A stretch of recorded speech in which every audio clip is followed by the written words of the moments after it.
자, 저는 메디피스 서동열입니다. 오늘은 전 시간에 연결을 해서 마취가 어떻게 발전을 되고 마취가 어떻게 기여를 하게 돼가지고 현대의학이 발전을 하게 됐나를 가지고 얘기를 할 겁니다. 여러분들이 지금 사진을 보면 우선 의료진들이 가운을 안 입었죠. 그러니까 평상복 차림이에요. 그 다음에 환자는 일반 나무 의자 같은 데 앉아 있고 다리를 하나 목발 비슷한 데다가 발목을 걸쳐 올려놓고서 환자 입을 보면 그냥 아파서 소리를 크게 지르고 있죠. 입이 저기 아주 완전히 벌려가지고 사색이 돼 있고, 의사인지 이발사인지 백정인지는 몰라도 톱을 하나 들고서 다리를 자르고 있어요. 그러니까 이제 이 현대의학이 발전하기 전까지의 그 의료 현장은 뭐 가운이라든지 이런 뭐 보건 그 감염에 대한 예방에 대한 아무 개념이 없는 상태에서 급하니까 다리가 뭐 썩어 들어간다든지 아래에 가서 뭐 출혈이 심하다든지 등등 여러 가지 문제가 있을 때 눈에 뵈는 부분들을 수술을 해왔을 거고, 통증에 대해서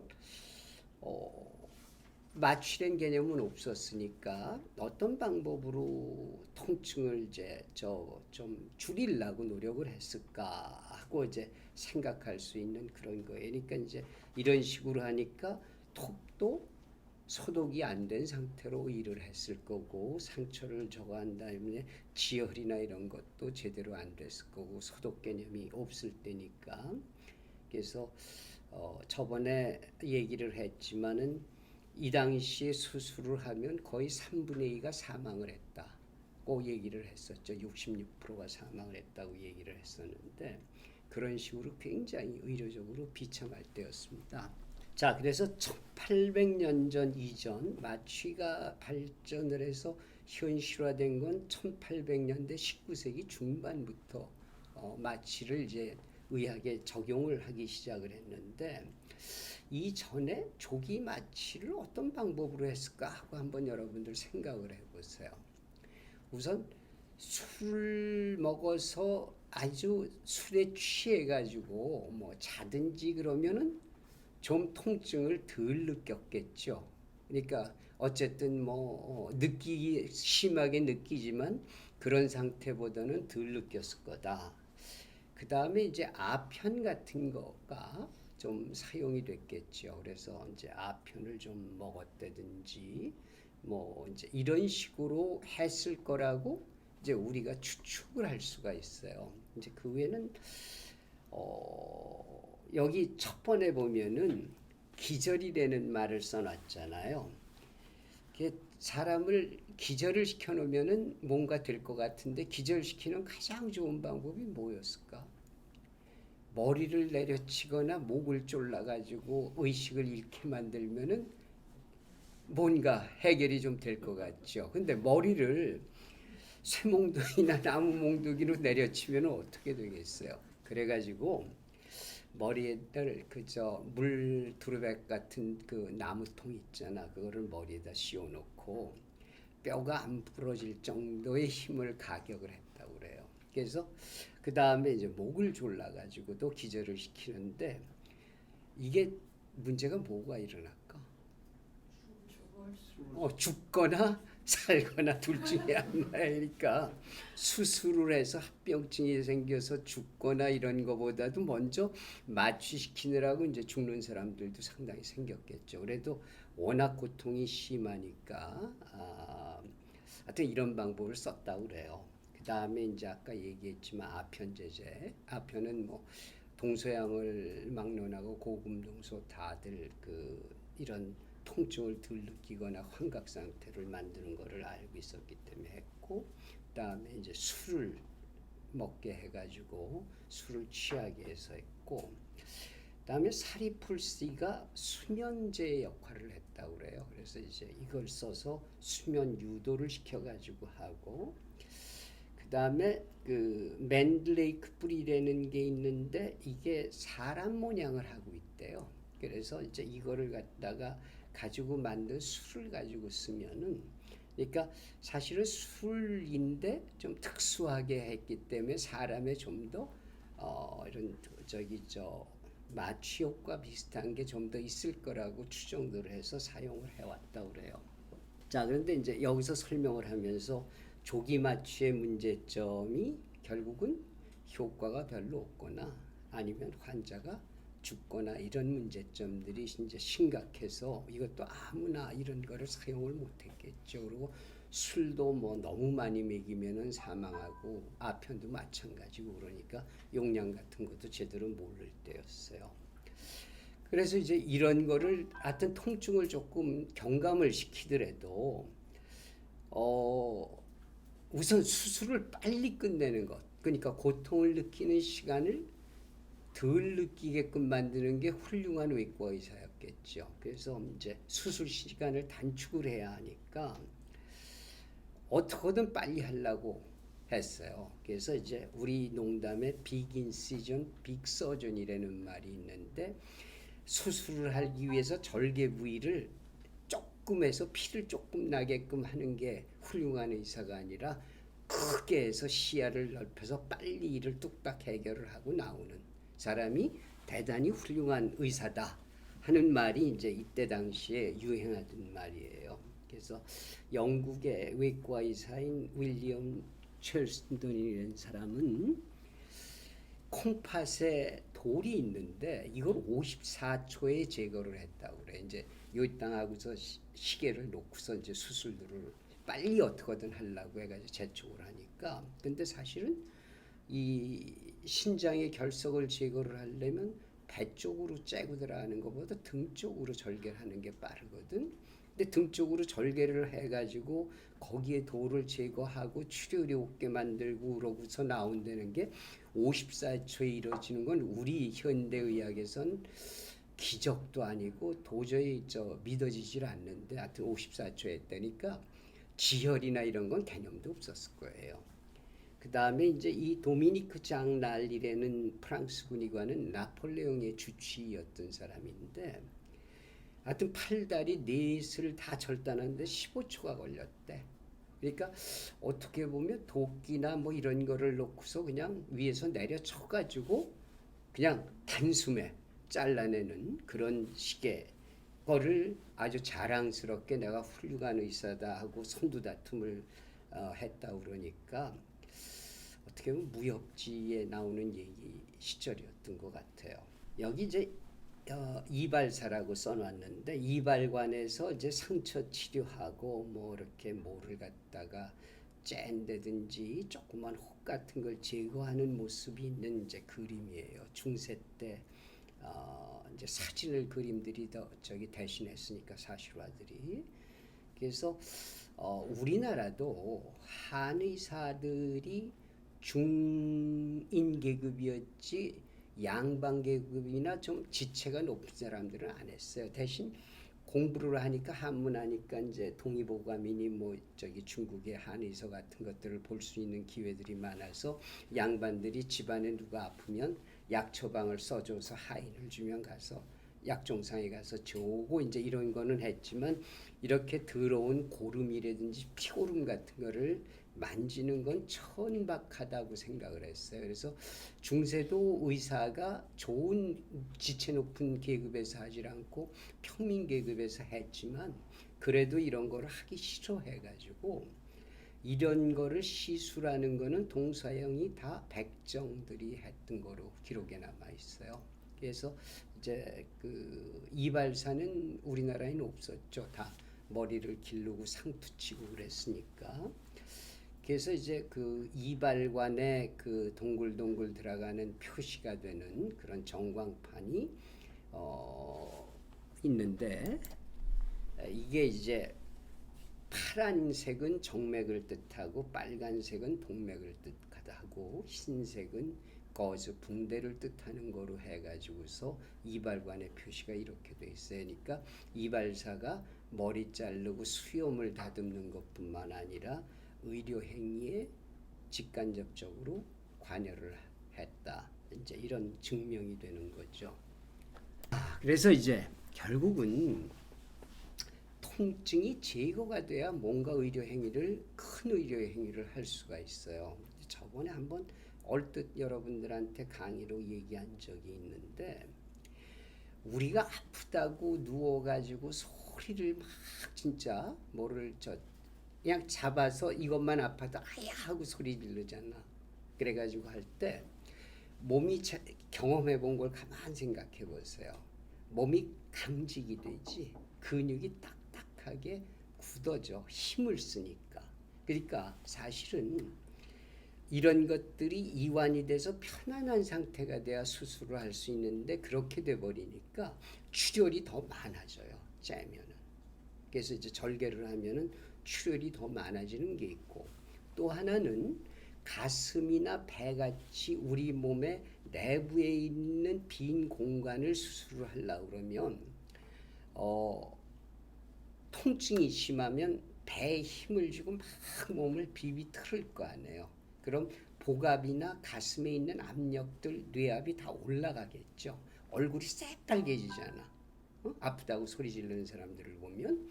그렇게 되니까 뭐가 되나 하면 근육이 강직이 일어나면서 힘이 되니까, 열어놨는데 제대로 열리지도 않은 상태에서 배를 얘기하면 창자가 밖으로 삐져나와서 수술하기는 창자에 무슨 혹이 있으면 떼어내고 뭐 총알에 맞았으면 잘라내고 연결하고 하는 것까지는 쉽게 할 수 있을런지 몰라도, 창자를 뱃속에다가 집어넣는 걸 할 수가 없어요. 마취가 중간에 근육 이완제나 마취가 깨는 상태가 되면은 수술을 못해. 그래서 우리가 수술하다가 벌써 배에 근육이 힘이 오고 장이 좀 나오면은 마취과 의사한테 지금 근육 이완제를 주든지 해달라고 우리가 요청을 하니까, 마취과 의사도 뭐 일을 하다 보면 딴 데 신경 쓰다 보면 수술이 어떻게 진행이 된다를 항상 철저하게 보고 있어야지만 못 보는 경우 같은 경우는 그런 일이 일어나요. 그래서 이 통증 자체가 환자만 괴로운 게 아니라 수술의 성공률을 성패에 굉장히 중요해요. 그래서 이제 이 통증은 우리가 이제 영어로 페인이라고 그러는데, 그리스어에 포이네나 페널티 같은 말에서 유래가 됐고, 그래서 이거가 결국은 의미가 신이 죄를 진 사람한테 형벌을 준다는 말에서 통증이 어원이 됐다고 얘기를 해요. 이제 페널티라는 거 우리 뭐 저거 하면 스포츠 게임 이런 데서도 하면 페널티를 준다고 그러잖아. 그러니까 그 벌점을 주는 거잖아요. 쉽게 설명하면. 근데 이제 문제는 우리가 영화나 소설 같은데 뭐 역사 이런 데 보면 훌륭한 장군들 같으면은 총알에 맞았든지 화살에 맞고 그러면은 굉장히 더 씩씩하게 싸우려고 뭐 저 이순신 장군도 뒤에다 뭐를 해가지고서 대놓고서 부하들한테 이런 광경을 보이지 마라, 이제 이런 것들이 있었잖아. 그래서 그렇듯이 이렇게 아픔을 참는 거가 훌륭한 인격체, 남보다 훌륭하다는 그런 잘못된 사고관념들이 있어서, 아픈 건 당연히 아픈 거로 받아들이고 수술을 받아야지 왜 이거를 갖다가 안 아프게 해주느냐, 이제 이런 식으로 할 수가 없으니까 그런 사회 문화적인 요소를 끌어들여 가지고 이제 사용을 했어요. 그래서 통증 완화는 하여튼 신의 심판인데, 이런 신의 심판은 죄를 졌으니까 신이 심판을 할 거 아니에요. 그러니까 부도덕한 그런 행위로 인해서 통증이 나온 거기 때문에 통증을 완화시켜 줄 필요가 없다. 너는 벌 받아야 한다. 이런 개념이 있었고, 또 조금 아까 얘기했듯이 통증을 잘 참는 사람이 고귀하고, 그 다음에 용맹하고, 그 다음에 훌륭한 하여튼 기계가 있는 그런 사람들의 징표가 되기 때문에 이에다가 뭐 수건을 문대든지 뭐 막대를 문들든지 이런 식으로 물고서는 참고 용도를 쓰는 거를 영화 같은 데서도 여러분들 본 적이 있을 거예요. 그래서 이런 통증은 필수 생리작용으로 이제 오해를 했는데 이 말은 사실은 필수 생리작용은 맞아요. 맞는데 이거를 이제 너무 참아서는 안 된다. 이런 거가 잘못된 거다. 그래가지고서 이제 그래서 통증 완화는 치료 행위에 되려 방해가 된다. 그러니까 뭐가 약을 아편 같은 걸 써가지고서 통증을 완화시키면서 수술을 하면 되려 더 덧난다든지 뭐 문제가 돼가지고 사망을 더 빨리 한다. 이런 잘못된 개념들이 있었어요. 그래서 이제 우리가 맨 첫 시간에 얘기한 이제 히포크라테스는 이때는 뭐 딴 게 없었을 거 아니야. 그냥 술하고 뭐 그런 정도지 뭐 특별히 더 방법이 없었을 거야. 그래서 수술 시에 환자가 가장 훌륭한 환자가 해야 할 덕목이 뭐냐? 우선 의사가 하라는 대로 수능을 해야죠. 자세를 이렇게 반드시 누워 있어야만 반드시 누운 상태에서 움직여서는 안 돼. 그 다음에 아프다고 주저앉거나 몸을 너무 움츠리거나 비비꼬거나 아예 겁이 나서 도망가 버리는 사람도 있을 거 아니에요. 그래서 이제 그런 거를 해서는 안 된다. 그 다음에 수술 시행할 때는 의사가 원하는 자세를 만들어주면 절대 그대로 참고 있어야 한다. 이제 이렇게 잘못돼 왔었어요. 그래서 이제 이거를 어떤 식으로 통증을 하여튼 덜 느끼게끔 만들어야 하느냐가 이제 대두되는데 우리 일상생활에서 가장 흔히 많이 아픈 걸 경험하는 게 어떤 부분이겠어요?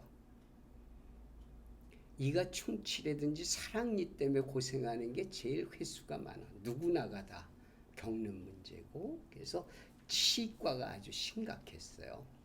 그러니까 충치가 있으면 이를 뽑아야 하는데 너무 아파하니까 사실은 옛날에 지금은 치과에서 기계가 많이 기구가 발달해가지고 예쁜 모양의 뭐 이러지만 옛날엔 목수가 쓰는 벤치 같은 거 가지고 뽑았다고 솔직히 얘기하면 그런 집게로 뽑고 그러니까 상당히 더 무식하게 뽑았겠죠. 비비 틀어가지고 그냥 단숨에 뽑고 짧은 시간에 뽑아야 하니까.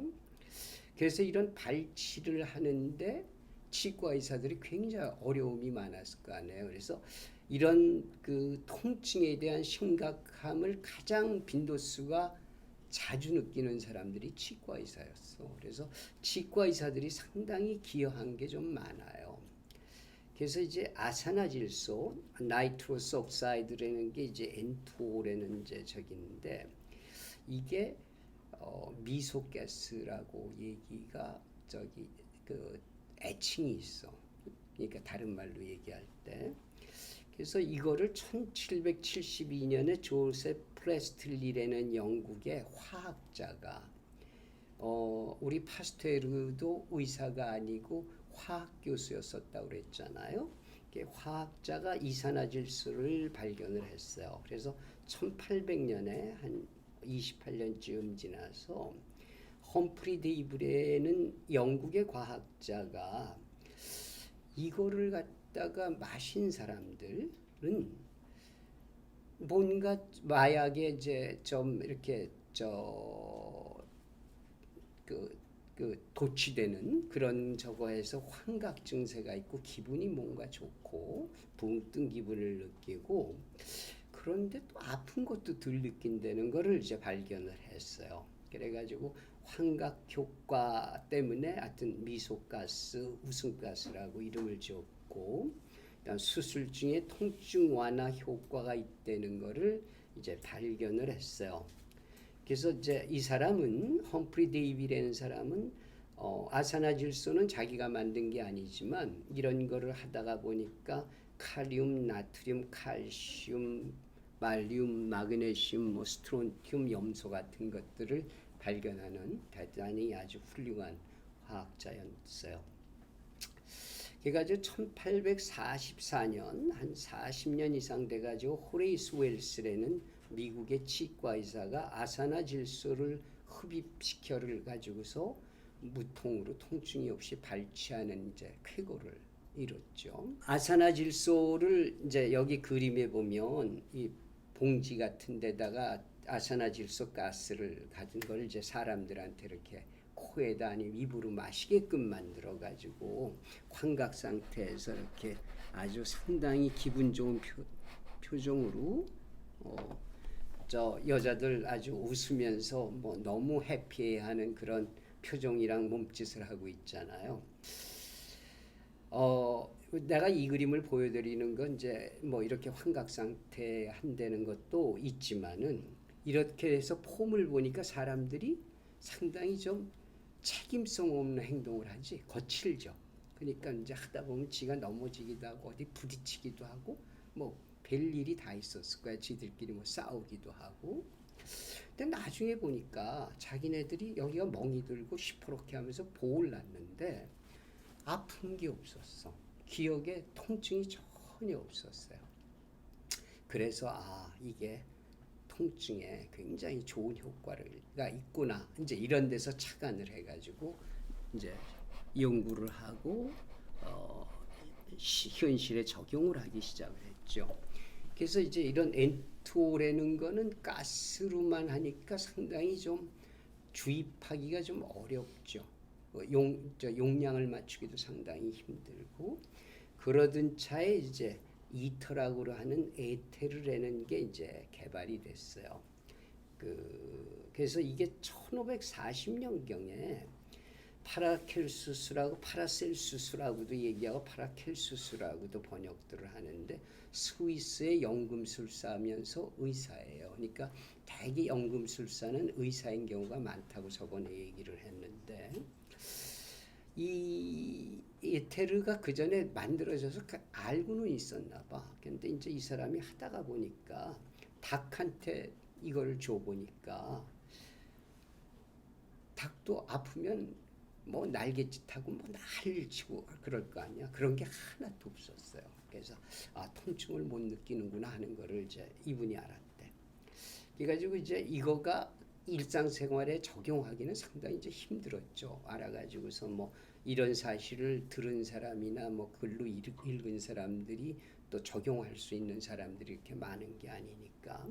이게 1813년에 마이클 패러데이라는 패러데이라는 이름은 들어봤죠. 전기나 자기학자로 꽤 유명한 사람이었어요. 이게 이제 미국의 학자였는데 이 사람이 에테르 증기를 흡입하니까 기력이 감소하고 통증에 대한 감각이 소실된다는 것을 이제 알게 됐어. 그 다음에 이제 1839년에 윌리엄 클락이라는 미국의 의과 대학생이었어요. 이제 그 의사가 되기 전에 의과 대학생이었는데 이런 거를 알게 돼 가지고 이를 발치할 때, 치아를 발치할 때 되게 또 이럴 땐 남자보다 여자들이 환자가 되는 경우들이 많아. 그래서 이제 여자 그 코, 입에다가 홍곡 같은 걸 넣고 에테르를 몇 방울 딱 떨궈 놓고서 그러고서 이를 빼니까 통증을 별로 못 느꼈다고 해가지고서 이제 이거를 확대를 시키려고 그랬는데 히스테리의 발작을 일으켰어요. 그 다음에 이제 한 2년 지나서 찰스 잭슨이라는 미국의 이제 하버드 의대 화학 교수가 자기 실험실에서 에테르를 가지고 이제 실험을 하는데 병에다가 에테르를 저장을 해놓고 있었을 거 아니에요. 근데 이게 온도나 이런 거가 안 맞고 그래가지고 폭발하는 사고가 발생을 했어요. 근데 이제 그 장소에 관리하는 조수가 있었을 거 아니야. 이제 조수가 에테르가 폭발하는 바람에 마취가 돼버린 거야. 그래가지고서 이게 마취 효과가 제대로 있구나. 그러니까 발치하는데 이렇게 간단하게 쓰는 게 아니라 제대로 전신 마취도 가능하다 하는 거를 이제 제대로 체계적으로 발견을 했다고 그래요. 그래서 이제 1년 후에 크로프트 롱이라는 이제 미국의 의사가 이제 이런저런 것들을 이제 정보를 아니까 이 목 뒤에 혹이 이제 커다란 그런 사람을 수술을 하는데 이런 에테르를 흡입시켜 가지고 통증 없이 커다란 혹을 제거했으니까 조그만 거 같은 거는 뭐 손쉽게 뭐를 하지만 이런 커다란 혹은 못해. 근데 여러분들은 이런 혹부리 아저씨들을 본 적이 있어요? 우리 때는 많이 봤어. 우리 최 교수도 계시지만 이런 데 가서 혹이 몇 개씩 매달린 사람들도 꽤 있었어요. 그러니까 지금은 요만한 게 생기면 띄어버리잖아. 근데 이제 이걸 안 띄니까 점점 자라가지고 이렇게 되는데 지방종, 피하 지방, 기름 덩어리가 그게 이제 혹으로 종양이 돼가지고서 커지는 경우가 있는데 그런 거를 이제 거창한 걸 띄어내가지고 이게 이제 진짜 전신 마취를 할 수 있는 거라구나 했는데 이거를 한 4, 50케이스 했대 롱이라는 의사가. 그랬는데 바쁘다가 보고 또 이런 대학 교수 같으면은 뭐 이제 논문 같은 걸 좀 잘 쓰는데 이 양반은 해가지고 이거를 7년 후에 발표를 해가지고 남이 먼저 하는 거에 순서에서 뺏겼어. 뭐든지 이런 과학이나 이런 데서 최초의 인물이 제일 중요하잖아. 그런데 사실은 이 사람이 상당히 체계적으로 4, 50명을 이렇게 가지고 수술을 했었어요. 그 이제 46년 발표는 49년에 했는데 46년에 윌리엄 토마스 모튼이라는 미국의 치과 의사가 이제 이게 소문이 많이 났을 거 아니야. 그래서 에테르를 가지고 무통 발치를 하면서 자신이 생겨가지고 매사추세츠 종합병원이라는 거는 하버드 의과대학병원이에요. 그래서 여기에 외과 환자를 에테르 마취로 해가지고 경부종양이니 이런 커다란 혹들을 외부에 있는 걸 떼어내는데 이제 성공을 하게 했어. 그러니까 마취를 치과 의사가 했어요. 그러니까 의사가 한 게 아니라 이제 마취 의전을 치과 의사가 해가지고. 근데 이제 이거를 에테르라고 하면은 별로 사람들이 신기하게 생각을 안 할 거 아니에요. 특허도 좀 받고 이런 욕심이 있어. 돈에 대한 욕심하고 명예에 대한 욕심이 있어서 에테르라는 거를 얘기를 안 했어요. 아주 남들이 물어보면 아주 웃으면서 이제 어물어물하면서 레테온이라고 말을 했어. 그러니까 에테르에다 뭐를 더 첨가해서 아주 효과 있게 만드는 것처럼 폼을 썼는데 완전히 에테르였었어요. 그래가지고 하는 바람에 이게 들통이 나서 이 사람은 매장이 됐겠죠. 자, 이제 그래서 아까 처음에 보여주는 수술 광경하고 에테르를 가지고 마취를 하면서 수술장에서 수술하는 게 조금 체계가 생겼지. 일상복은 입었지만 앞치마를 이용해 가지고 뭔가 보호를 하게 됐어. 근데 사실은 이게 소독의 개념으로 환자를 위해 보호를 하는 것보다 자기네 옷에 피고름이 튀고 이런 것들을 막기 위해서 이제 앞에다가 이렇게 앞치마 같은 거를 하게 됐고, 그 다음에 수술 테이블을 좀 이발소나 이렇게 하는 것보다 체계적으로 만들었죠. 그래가지고서 수술하는 광경도 좀 더 수술 기구 같은 것도 조금 이제 진화가 됐어요. 그래서 이제 에테르가 대충 얘기를 했는데 우선 사용하기가 편해요. 그리고 그러니까 제조하기가 용이하고 마취력이 굉장히 탁월했어. 그리고 안전성이 아까 방울 한 방울 뭐 이렇게 해서 조절하면서 테크닉이 쉽게 할 수 있어서 상당히 안전했어. 그리고 마취 유도가 굉장히 편해요. 딴 약을 안 쓰고 에테르를 두세 방울만 하면 벌써 반응이 와. 그래서 마취 유도도 굉장히 소량으로 용이하게 할 수 있었다.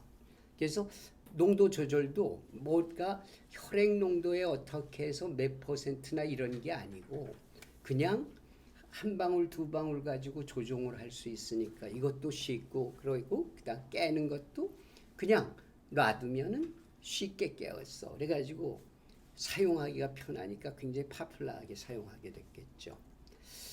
근데 이제 그러면서 더 좋은 거는 심박수라든지 호흡이 거칠어지거나 이런 게 없이 평상시하고 비슷해요. 그래서 불안할 게 없죠, 의사가. 그리고 환자한테도 크게 해가 안 되지 않나 이제 이렇게 생각을 했고, 조직에 대한 독성도 없었어요. 근데 단점은 아까 폭발했다고 그랬죠, 실험실에서. 인화성이 굉장히 크고, 그다음 냄새가 나빠. 아주 불쾌한 냄새가 나요. 그 다음에 합병증으로는 구토, 오심, 그다음 히스테리 발작 같은 그런 것들이 있어가지고서 이것도 좋으면서도 나쁜 점이 많았어요. 근데 이제 에테르가 저거 하기 시작하면서 곧 크로로포름이라는 거를 1831년에 이제 이 크로로포름을 합성하게 됐는데 이게 한 40년대 말쯤 돼가지고 제임스 영 심슨이라는 스코틀랜드 영국의 산과 의사, 분만에 관계되는 일을 하는 의사가 분만통을 이 크로로포름으로 해가지고 산통을 이제 가볍게 해서 산모가 애를 쉽게 낳게끔 도와줬어요. 그래가지고 이게 저거 하다 그래서 미국에서는 이터가 유행을 했는데 영국에서는 크로로포름이 이제 유행을 하게 돼. 그래서 크로로포름은 장점이 아까 이터는 인화성, 폭발성이 있다고 그랬는데 이건 없어요. 그러니까 안전하죠. 그 다음에 불쾌한 냄새도 이거는 덜했어요. 그 다음에 마취 유도 시간이 상당히 짧았어. 그래가지고서 이것도 안전성이 괜찮았는데 단점은 간에 독해요. 그래서 이거는 용량이 초과되면 간을 상하게 돼. 간 손상이 나. 그 다음에 아까 이터는 심장에 별 역할을 안 한다고 그랬죠. 심박동수가 빨라지거나 뭐 이런 게 없다고 그랬잖아. 근데 이거는 심장에 부정맥을 일으켜요. 그래서 안전성에서 문제가 돼가지고 이제 딴 좋은 약이 나왔을 때 빨리 대처가 됐지. 그래서 이제 여러분들 뭐 크로로포름을 우리가 어렸을 때 생물 시간 같을 때는 부패 방지제로도 쓰고 뭐 여러 가지 있었잖아요. 그래서 이제 이런 마취작용은 결국은 진정작용하고 그 다음에 최면작용, 진통작용, 그 다음에 기억을 못하는 고 마취돼 있을 때에 대해서는 우리가 기억이 없죠. 그 다음에 또 움직이질 못하고 이런 것들이 이제 마취작용이다 하고 이제 우리가 이터하고 크로로폼을 쓰면서 이제 그런 사실을 알게 됐어. 이제 초기 단계에서 이랬는데 이거를 제대로 연구를 하고 환자한테 적용을 해서 현대의학에 접근할 수 있는 마취 기술이나 이런 거를 발전시킨 사람은 존 스노우예요. 근데 존 스노우는 여러분들 기억나죠? 콜레라 때 그 18살 때 콜레라 현장 가서 콜레라를 어떻게 처리를 하고 예방을 할 수 있는 길을 열었던 사람이 이제 존 스노우인데 사실은 그것도 굉장하지만 마취를 제대로 한 세계 최초의 마취 의사로 이 사람을 추앙을 해요.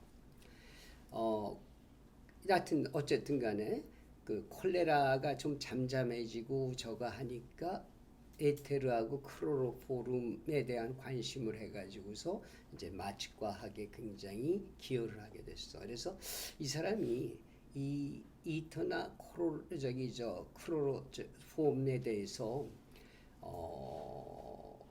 어떤 기전이 있나? 그 다음에 뭐 이런 거에 대한 용량이라든지 뭐 용해량 이런 것까지 계산을 해가지고 하는 연구를 제대로 시행을 했어요. 그래서 일단 혈중 용해도를 계산을 해가지고 어느 부분에선 안전하고 그게 초과하면은 문제가 된다든지 부작용이 어떻다든지 이제 그 용해도에 따라서를 다 측정을 하고 규명을 했고 그 다음에 이 용해도에서 또 마취를 할 수 있는 범주가 어떻다는 것까지 알아냈고 그 다음에 실내 온도가 높아질수록 이제 이토는 폭발력이 많아지니까 사실 어떻게 보면 가스로 변화가 많이 된다는 소리가 되잖아요. 그런 것 같은 것들을 갖다가 연구를 해서 실내 온도하고 관계도 하고 또 그래서 주입량을 어떻게 그거에 맞춰서 조절을 해야 한다는 것까지도 고찰을 했고 그 다음에 이런 액체 마취제를 증발을 시켜가지고 가스로 해서 활용하는 방법도 개발을 했어요. 그 다음에 이제 정확하게 또 정밀하게 어떤 방법으로 주입을 해야 환자한테 도움이 된다는 것까지 이제 창안을 했어. 이 사람이 이런 체계를 만든 후에 마취 사망률이 약 한 800건을 마취했는데 3명만 사망을 했어요. 그러니까 엄청난 획기적인 일을 한 거죠. 자, 그래서 이제 이런 것들을 이제 진화 발달이 되는 과정에서 존 스노우가 마취의 단계를 5단계로 나눴어요. 현대의학에서는 조금 부정확하지만 아직도 이 5단계를 인정을 하고 있습니다. 그래서 첫 번째는 여러 가지 변화를 경험하게 되니까 이제 환자 입장에서 마취를 당하는 사람 입장에서 뭐 잠이 스르르 오는 것 같으면서 뭐가 몸이 풀리고 기분이 뭐 가슴부터 뜨뜻해진다든지 이런 것 같은 게 이제 느끼지 본인이. 그러니까 어디까지 있는지 이런 것들을 하고 움직일 수 있어요. 그게 이제 초기의 1단계예요. 2단계가 되면 정신적으로 이제 혼미한 상태가 되니까 까부라지면서 정신도 몽롱해지는 상태라고 생각하면 돼. 그렇지만 뭔가 저거 하면 소리 같은 거는 조금 들려. 그래가지고 일부 정신 기능은 유지를 하고 그 다음에 움직이는 것도 내가 과격하게 못 움직여도 손가락을 움직이세요 하면 좀 움직일 수 있는 이런 단계가 되고 3단계가 되면 의식 상태가 이제 없어져요. 무의식 상태고 그 다음에 정신적 기능하고 자발적 운동 기능도 불가능해지고 그 다음에 그렇지만 일부 근육 기능은 수축이 가능해. 그러니까 마취 상태에서 배에 힘이 주어지면 우리가 뱃속에서 수술을 하는 게 조작이 힘들다고 그랬잖아. 그러니까 배가 이렇게 힘이 좋기 시작하면 마취과 의사한테 얘기하면 이제 근육 이완제를 준다든지 해가지고 조금 풀어주지. 그 다음에 4단계가 되면 완전 무의식 상태가 되고 그 다음 동작이 불능, 아예 전혀 움직이지를 못하고 축 늘어져 있는 상태고 그러면서 호흡은 심장박동하고 호흡만 있는 상태가 되죠.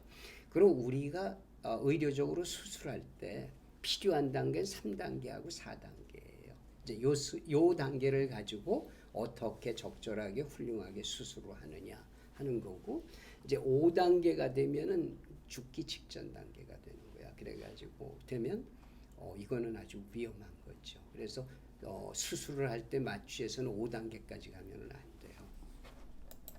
마취의 이 발전에서 이제 이런 단계를 거쳐가지고 에테르하고 크로로폼을 쓰기를 시작했는데 단점이 이제 여러분들 기억이 나잖아. 크로로폼 같으면 심장에도 영향을 끼치고 간 손상이 심해가지고 간 부전이 되고 그 다음에 사망하고 이러니까 문제가 되죠.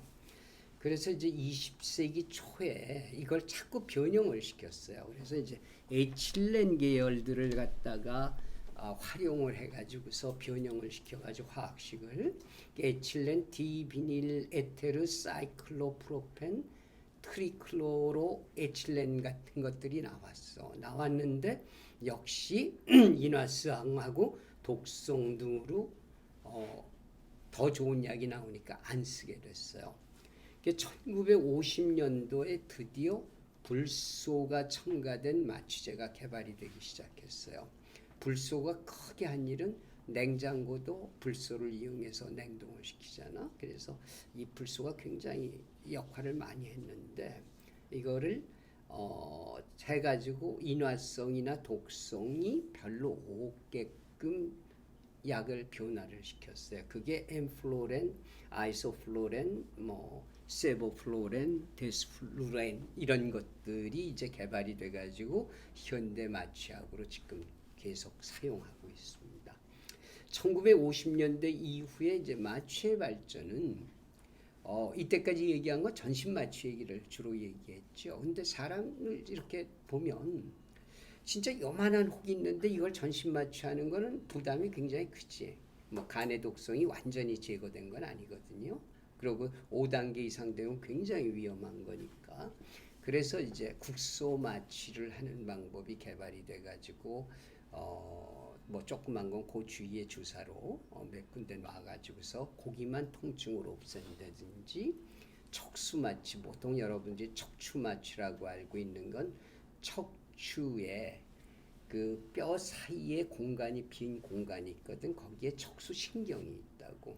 거기 근처에다가 약을 주입을 해서 거기 그 척수 신경이 지배하고 있는 데를 마비를 시켜. 그러니까 허리에다가 하면 하반신이 마비가 되겠죠. 그러니까 의식은 있고 움직이지 못하고 통증만 못 느끼는 거야. 그러니까 이제 그렇게 해서 지왕절개 수술도 하고, 그러니까 애를 배로 위험하니까 배를 절개를 하고 애를 출산을 한다든지 이런 거 같은 거라든지, 항문이나 성기 부분에 무슨 문제가 있어서 수술을 한다든지, 다리에 뭐가 문제가 있다든지, 또 다리도 대퇴부보다 좀 아래가 되면 한쪽 다리만 마비를 시키면 되잖아. 이제 그런 거 같은 것들을 하게 됐어요. 그 다음에 이제 정맥 마취 방법이 개발이 됐어. 그러니까 꼭 호수에다 해서 목에다가 호수를 집어넣고 주입을 하면서 숨을 인공호흡을 시키면서 하는 거 말고 정맥 주사를 놔가지고서 하는 방법 같은 거, 그러면서 부분적으로 마취시키는 방법 같은 걸 개발을 했어요.